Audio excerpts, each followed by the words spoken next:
Assalamualaikum warahmatullahi wabarakatuh. Semangat pagi anak-anak. Semuanya sehat ya? Alhamdulillah. Pak Guru doakan agar anak-anak tetap sehat dan semangat dalam belajar. Anak-anak, pada kesempatan kali ini kita akan mempelajari materi di bab 2 tentang istinja dan tayamum. Dan sebelum kita bahas lebih lanjut, marilah kita bersama-sama berdoa dengan baca basmalah.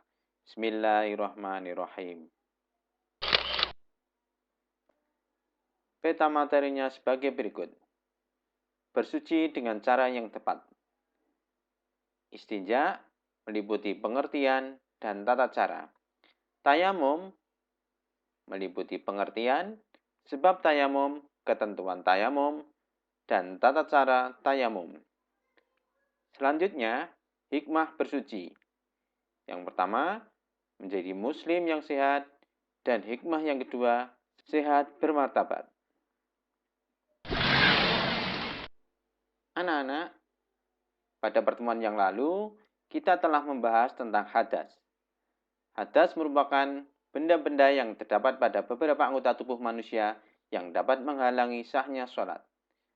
Hadas dikategorikan menjadi dua bagian. Pertama, hadas kecil, dan yang kedua, hadas besar. Cara mensucikan hadas kecil dengan berwudu, sedangkan hadas besar, cara mensucikannya dengan mandi janabah. Sekarang kita masuk pada materi yang pertama. A. Istinja. Arti istinja. Arti istinja menurut bahasa yaitu perbuatan yang dilakukan untuk menghilangkan najis. Sedangkan arti istinja menurut istilah, perbuatan untuk menghilangkan najis dengan menggunakan benda, seperti air, batu, atau benda-benda padat lainnya yang sejenis. Selanjutnya, tata cara beristinja. Anak-anak hebat, istinja berkaitan dengan penyucian najis yang berupa kencing dan berak. Tata cara pelaksanaan penyuciannya diatur secara ketat oleh fikih. 1. Tata cara mensucikan najis kencing dengan air. Anak-anak hebat, terdapat perbedaan cara mensucikan najis kencing dengan air antara laki-laki dengan perempuan. Untuk laki-laki, tata caranya adalah sebagai berikut. Pertama, setelah buang air kecil, berdehemlah beberapa kali supaya urin yang masih tersisa di kemaluan benar-benar habis. Kemudian, lakukan tarikan nafas lebih dahulu sebelum berdehem. Yang kedua, urutlah pelan-pelan dari pangkal ke ujung kemaluan untuk memastikan sisa urin tidak ada lagi. Sedangkan untuk perempuan, pertama, setelah buang air kecil, pastikan sisa urin tidak ada lagi dengan menekan kandung kemih atau menekan kemaluan bagian atas. Yang kedua, cuci bagian dalam kemaluan dengan memasukkan sedikit jari tengah bagian dalam. Selanjutnya untuk laki-laki, cara mengurut dengan tangan kiri, gunakan ibu jari untuk bagian atas dan jari kelingking bagian bawah kemaluan. Lakukan hal tersebut sebanyak 3 kali. Yang ketiga, setelah yakin bersih, basuhlah dengan air dengan tangan kiri maupun bantuan cebok. Cara mengairi dari pangkal bergerak ke ujung kemaluan. Dan yang terakhir, bagian mulut kemaluan laki-laki biarkan sedikit terbuka agar dapat kemasukan air. Selanjutnya yang perempuan. Dianjurkan tidak terlalu dalam memasukkan jari tengah karena dikhawatirkan dapat menimbulkan iritasi. Dan yang ketiga, bersamaan dengan tahapan kedua, basuhkan air dari atas hingga mengalir ke bagian dalam dan bawah kemaluan. Yang kedua, tata cara mensucikan najis berak dengan air. Anak-anak hebat, untuk mensucikan air besar atau berak, antara perempuan dan laki-laki tidak ada perbedaan. Tata caranya adalah sebagai berikut. Yang pertama, setelah buang air besar, Sucikan dulu kencing dengan tata cara pelaksanaan yang sudah dijelaskan sebelumnya. Hal ini untuk menghindari agar sisa urin tidak menciprati air yang kita gunakan bersuci. Atau berarti anggota tubuh lainnya maupun pakaian yang dikenakan. Yang kedua, setelah penyucian najisnya kencing selesai, mulai alirkan air dari selangkangan hingga mengalir ke lubang dubur. Cara mencucikan yang ketiga, bersamaan dengan mengalirnya air, gunakan tangan kiri untuk menggosok-gosok dengan menggunakan jari-jari tengah bagian dalam dan diputar-putar hingga lubang dubur terasa kasar. Yang keempat, dianjurkan untuk memasukkan sedikit jari tengah ke dalam lubang dubur sambil digosok-gosokkan. Dan yang kelima, lakukan hal yang sama terhadap sisi-sisi lubang dubur untuk memastikan tidak ada lagi sisa kotoran. Yang keenam, jika lubang dubur dan sisi-sisinya sudah terasa kasar, maka bersuci sudah dikatakan berhasil. Yang terakhir, untuk membersihkan tangan yang digunakan, gosokkan tangan kiri, terutama jari tengah, dengan benda-benda sekitar yang kasar. Sambil digosokkan, alirkan air secukupnya hingga jari-jari dan telapak tangan terasa kasar. Sekarang yang B, tayamum. Pengertian tayamum. Secara bahasa, tayamum adalah berniat melakukan sesuatu. Sedangkan menurut istilah, tayamum merupakan pelaksanaan mengusap debu ke wajah dan kedua tangan dengan syarat-syarat tertentu sebagai ganti berwudu dan mandi besar. Anak-anak hebat, tayamum sebagai pengganti wudu dan mandi janabah adalah sebagai rukhsah atau keringanan yang diberikan oleh Allah. Sebab-sebab diperbolehkan tayamum. Anak-anak hebat, ada beberapa sebab yang menyebabkan seseorang boleh melakukan tayamum. Sebab-sebabnya adalah sebagai berikut. A. Karena sakit yang tidak boleh terkena air.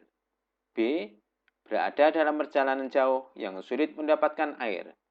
Dan C. Tidak mendapatkan air untuk berwudu. Selanjutnya, tentang ketentuan khusus bertayamum. Anak-anak hebat, ada ketentuan khusus dalam melaksanakan tayamum. Ketentuannya adalah sebagai berikut. Pertama, harus dilakukan setelah masuk waktu sholat. Yang kedua, jika disebabkan oleh kelangkaan air, maka harus dibuktikan setelah melakukan pencarian. Yang ketiga, tanah yang dipergunakan harus suci, bersih, lembut, kering, dan berdebu, serta tidak bercampur dengan barang lain. Yang keempat, tayamum hanya sebagai pengganti wudhu dan mandi besar. 5. Sebelum melakukan tayamum, jika memiliki najis harus disucikan terlebih dahulu.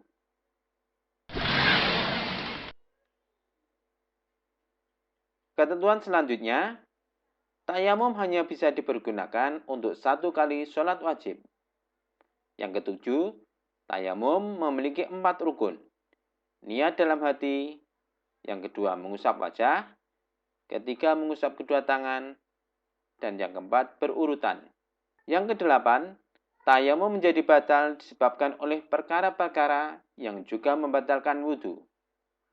Yang terakhir, oleh karena sebabnya adalah kelangkaan air, maka tayamum akan menjadi batal ketika menemukan air sebelum sholat dilaksanakan. Kemudian, tentang niat bertayamum. Anak-anak hebat, niat tayamum adalah sebagai berikut. Nawaitu tayamum al-istihabati sholati fardhalillahi ta'ala. Artinya, saya niat tayamum agar dapat melaksanakan sholat fardu karena Allah semata. Kemudian, cara pelaksanaan tayamum. Anak-anak hebat, cara pelaksanaan tayamum adalah sebagai berikut. Pertama, letakkan kedua telapak tangan pada tanah yang murni, suci, bersih, lembut, kering, dan berdebu. Kemudian, niatlah melakukan tayamum bersamaan dengan mengusap wajah dengan debu yang ada di kedua telapak tangan tersebut. Setelah itu, letakkan kembali kedua telapak tangan pada tempat lain dari tanah yang murni, suci, bersih, lembut, kering, dan berdebu. Kemudian, usapkan telapak tangan kiri ke punggung tangan kanan dari bagian jari sampai siku. Kemudian, usapkan telapak tangan kiri tersebut ke bagian dalam tangan kanan dari bagian siku sampai ke ujung jari. Selanjutnya, usapkan telapak tangan ke punggung tangan kiri dari bagian jari sampai ke siku. Dan yang terakhir, usapkan telapak tangan kanan tersebut ke bagian dalam tangan kiri dari bagian siku sampai ujung jari. Sekarang yang C, hikmah dalam pelaksanaan bersuci. Anak-anak hebat, ada 2 hikmah dalam pelaksanaan bersuci. Hikmah yang pertama, menjadi muslim yang sehat bermartabat. Anak-anak, Islam sangat menghargai dan menjaga fitrah yang dimiliki oleh setiap manusia. Fitrah ini tidak dimiliki oleh makhluk selain manusia. Salah satu fitrah yang dimiliki adalah kecenderungan alami untuk hidup bersih dan menghindari perkara-perkara yang kotor, jorok, dan menjijikan. Orang yang selalu bersuci berarti menjaga harkat dan martabat manusia di hadapan Allah Subhanahu wa taala. Hikmah yang kedua, sehat bermartabat bersama lingkungan. Anak-anak, penggunaan air secara tepat adalah memanfaatkannya untuk keperluan bersuci dalam batas-batas yang ditentukan. Oleh karena itu, Islam sangat memperhatikan kelestarian alam, termasuk manusia yang seluruhnya bergantung dengan air, dengan cara membatasi penggunaan air untuk keperluan bersuci. Anak-anak, kiranya pertemuan pada kesempatan kali ini cukup, dan selanjutnya silahkan dikerjakan tugas sebagai berikut. 1. Uraikan urutan bertayamum lengkap dengan rukun dan sunahnya. 2. Tulislah niat tayamum. 3. Apa syarat yang harus dipenuhi agar debu dapat digunakan untuk bertayamum? 4. Tulislah dalil yang menyatakan bahwa bertayamum diperbolehkan. Dan yang nomor 5, apa saja yang membatalkan tayamum? Sebutkan.